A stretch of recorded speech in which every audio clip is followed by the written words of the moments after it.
LinkedIn is pretty great at a lot of things, like helping you tap into the latest trends and insights in your field. We cannot stop your coworker from tapping her pencil. LinkedIn can help you find new jobs that align with your career goals. We cannot help you find the source of that weird smell in the office fridge. Ew. And while we can't stop your coworkers from bringing their hobbies into the office, LinkedIn can help you bring your career to the next level. LinkedIn is the network that works for you. Have you ever paid too much for a meal and then you caught yourself defending that price anyway? You say things like, well, the ingredients are premium, or it's a special recipe, I know it is. They hand cut everything and that costs. What your brain is doing is not an accident. It's your brain protecting your self-esteem and your wallet. Hi, my name is Bill Moore. I'm the Executive Director of the National Street Food Vendors Association, and today we're talking about the psychology of pricing, but on the side of you being a food truck owner and how to price and not have any fear. Most customers don't judge the value and then accept the price. They see the price first, because obviously they can't taste your food first, and then they construct the value mentally so that they can feel good about paying whatever your price is. And if you don't understand that psychology of pricing, you're going to do one of these two things. You're going to underprice your menu, and you will attract the wrong crowd. Basically, you'll be attracting cheap people. Or you're going to over-explain every price question, which means you lose authority and you lose credibility to your guests. So let's talk about a sandwich that I had not too long ago. $16 burger. I heard a couple of employees talking about this burger to one of their friends as I stepped up, and they were talking about it's a bistro burger. And they went on to describe what they do at the restaurant that they work at. And they said, we brought that concept here. They're telling their friend about how awesome it is. So when it became my turn to order, I stepped up and ordered that bistro burger. I was excited based on the way they described it. I wasn't happy with the price, but I thought, okay, the way they describe it sounds pretty good. So I grabbed that burger, took it back to the truck, opened up the box, and there's nothing but a burger in it. It's on a brioche bun that you can get from Walmart. It's a Sara Lee brioche bun, very recognizable bun. The burger was overcooked. It had just a couple of condiments on it, 2 pieces of bacon. One of them never actually landed on the sandwich. It was kind of off to the side. It had the fancy lettuce, the loose leaf lettuce that is not good on a sandwich, but they thought that, okay, this is going to make it bistro. And this is before I ever took a bite. I'm already disappointed with everything. Taking a bite, it was just a meh burger. Wasn't great, wasn't horrible. It was somewhere in the middle. At that point, I did not like the price I paid for it. It was not worth $16. So that means I'm not coming back. Execution matters too. Now, what I want you to understand about that little story about pricing, because there's always going to be a product, or at least there should be a product on your food truck or several products that are going to make people pause and they start to construct in their mind what would make this product worth that money. So when someone pays that $16, $17, $18 for a sandwich, they've got to start thinking as soon as they take that bite, oh yes, you're justifying the price. But before that, they've created in their mind that mental reasoning of, okay, they're using fresh beef, they're using freshly baked buns, they're doing something that justifies this price, and then you got to deliver on that justification. Here's what hits owners the hardest. You got to understand this if you don't understand anything else. Your price isn't just a number. It's a signal. It's a sign. Now, what does that signal or what does that sign say? It tells your guest what to believe about you before they ever taste the food. You need to stop trying to prove the price. And that's where most food truck owners get stuck. They start explaining. We use local, fill in the blank. Everything's fresh, fill in that blank. Our seasoning blend is made just for us. The brisket takes 14 hours. Oh my God, you know how long that is? Our portions are huge. Just look at them. Food costs are up. Come on. Some of that's true. Some of it's useful. But when you explain like you're defending the price, your customers know you are defending too high of a price. And they can smell it. They can smell the salesman. Any product that requires a salesman to convince you to buy it is overpriced.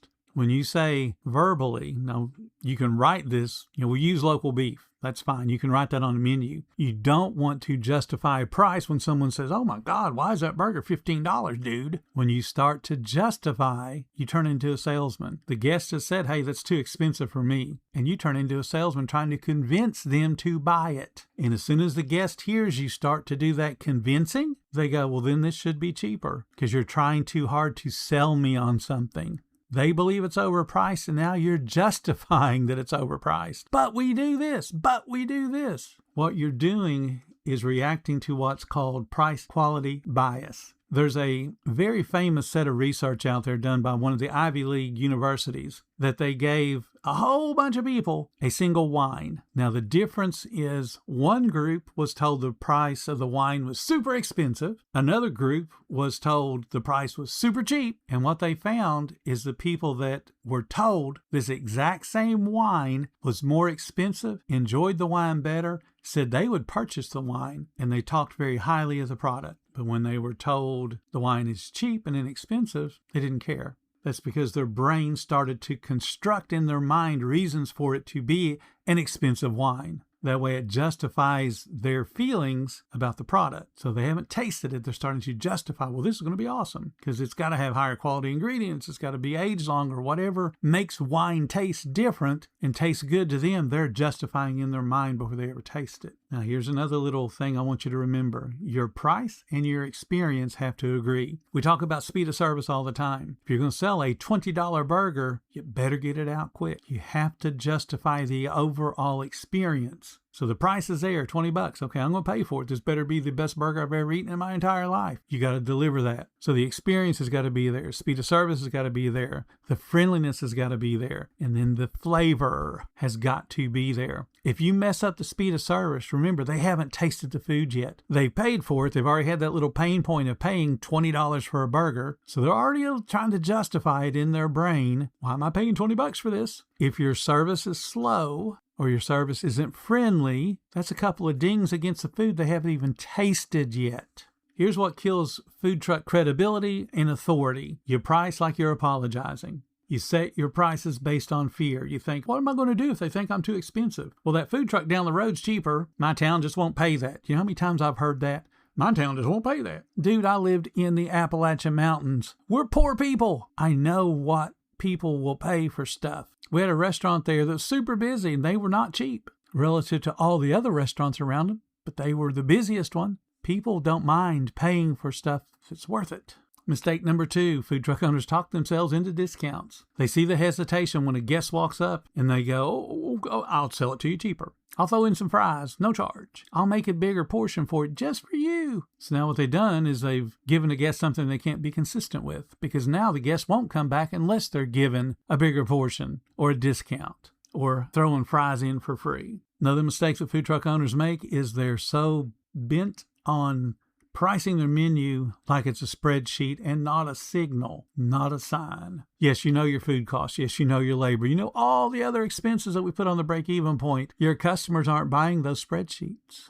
They buy the story they believe about what they're getting. Your price is the opening sentence of that story. So that $20 burger, they're starting to justify in their mind, can it possibly be worth $20? What would make it be worth $20? And then you have to deliver on that. So if you want to understand how to price without over-explaining, do these things. Number 1, name it like you mean it. Chicken sandwich, and you put a $9 price point after it, is not going to make sales. They'll buy it, yes, but they won't be enthusiastic about it because their expectation is set so low by the name. Chicken sandwich. Hot honey fried chicken sandwich. That sounds like a decision. That justifies the $9 because they know they're getting hot honey, and if they love that flavor, then now they're starting to imagine that steamy chicken coming out. It's a little bit crunchy because it's deep fried. They're starting to imagine it. They're starting to feel it in their mouth. They're getting hungry. Chicken sandwich, they can go anywhere and get that. Premium pricing does not start at the register. It starts at the language that's on your menu and on your website. Here's a bit of menu engineering. Build a premium anchor.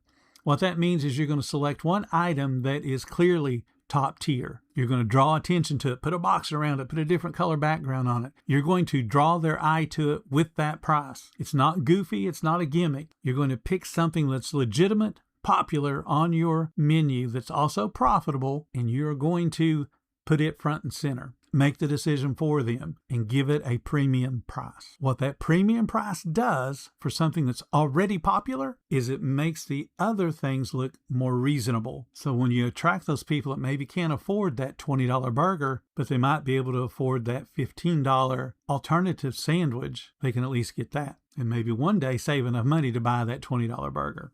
Price your bestseller like it is your bestseller. We talk about this in menu engineering. You have certain products that are going to be profitable and popular. That's your bestseller, and it's profitable. It needs to be at a premium price. You're going to have other products that are popular but not profitable. Those are the puzzles. And here's the neat thing about those. You can move the price up because they're popular. That's the demand for that particular product. When demand is up, prices go up to match it. Economics 101, supply and demand. Use it to your advantage. Popular product, move it up $1 at a time until it ceases becoming one of your most popular products. Then you'll know you've hit the price ceiling for your area in that product and can make good decisions. Not, oh, this area won't pay that. We just found out that they'll pay it more than what you thought. Make your add-ons feel intentional. And what I mean by that is instead of saying extra sauce, $1, position it like it's meaningful, that they want to buy extra stuff. House sauce, $1.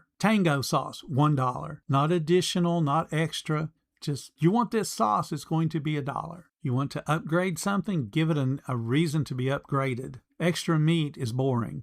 Double meat, triple meat. Extra is subjective. So when you want to really impress somebody and it's going to be an upcharge, double meat, double the ingredient, whatever it is, double mushrooms. Now they know what they're going to get. And the price starts to be justified because they're getting twice as much. Set the price with calm confidence. You're going to have this question all the time. Hey, how much is that? And instead of pointing at the menu going right there, you don't need to make a speech. You don't need to start to justify and fall into, I'll do this, this, and this. You just say, that one is $14 and you shut up. Silence is a strong negotiator. People can't stand silence. It feels awkward. People will rush to fill the silence. So when they say, how much is that? That one right there is $15. And shut up. And then if they say, well, that's too expensive, you're going to say very calmly, totally understand. It's too expensive for you. All you're doing is agreeing with them. Totally understand. Too expensive for you. Or you can be a little bit less adversarial if you want, and you can say, totally understand. We focus on quality and consistency. Would you like to try one? Or you can be a little bit more adversarial. If you're looking for the lowest price, we may not be the best fit for you. If you're looking for something done right, you're in the right place. What would you like today? Or you can just be short and sweet. Hey, we're not for everybody, and that's okay. Have a nice day. Do not justify your price. There's no arguing, no defending, no, but our food cost is this. No one cares.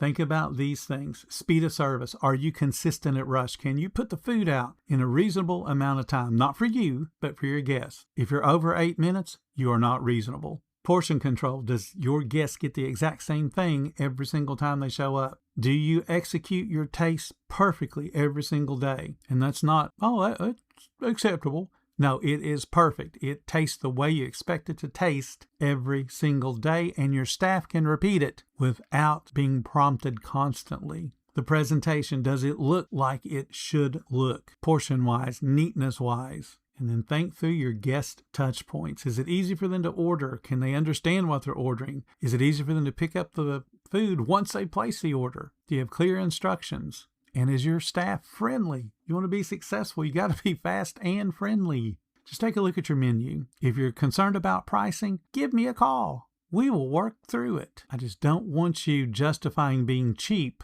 and then wondering why you're not making any money. Thank you guys so much for listening. If you enjoyed today's podcast, do 2 things for me. Number 1 is follow the podcast. Whatever platform you're on, do whatever it takes to follow that platform. Then go to nsfva.org and join our association today.